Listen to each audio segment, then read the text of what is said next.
இறை வழிபாட்டிலே இருக்கக்கூடிய நேரத்தில் மனது தூய்மை பெறும். மனதில் இருக்கக்கூடிய அந்த தீய எண்ணங்கள் விலகும்.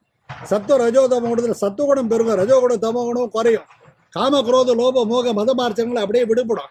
மனம் தூய்மை பெறனா இறைவனுடைய சமீபம் கிடைக்கும். அப்ப அந்த ஒரு மாசம் உடைச்ச உழைப்பு இருக்கு இல்லையா, 12 மாசத்துல 10 மாசம் போச்சு, மார்கழி மாசம் முழுவதுமாக உலகியல் பற்றிலிருந்து விடுபட்டு சதாசரமும் இறைவனுடைய திருநாமத்தை உச்சரித்து பாடி பரவி பரவசப்பட்டு அப்படி சேர்த்து வச்சதனுடைய பலன் அறுவடைப்படுறது எப்போ? தை மாசம். அதனாலதான் தை மாசம் உத்தராயண காலத்துல பொங்கல் வர நேரத்துல நம்ம மார்கழி மாசம் சேர்த்து வச்சு புண்ணியத்தினுடைய பலனை அனுபவிக்கக்கூடிய வகையில ஆன்மீக பாதையிலே வளர்ச்சி ஏற்படும், முன்னேற்றம் ஏற்படும் உணர்த்தக்கூடிய வகையில தான் தை பிறந்தால் வீட்டில் இருக்க பொண்ணுகளுக்கான வழியும் பிறக்கும், நாட்டை பாதுகாக்கூடிய விவசாயிகளுக்கு வழி பிறக்கும், தனி மனிதனுடைய ஆன்மீக பாதையில மேம்பட்டு உயரக்கூடாத வழி பிறக்கின்ற அளவில் தான் தை பிறந்தால் வழி பிறக்கும்னு சொல்லி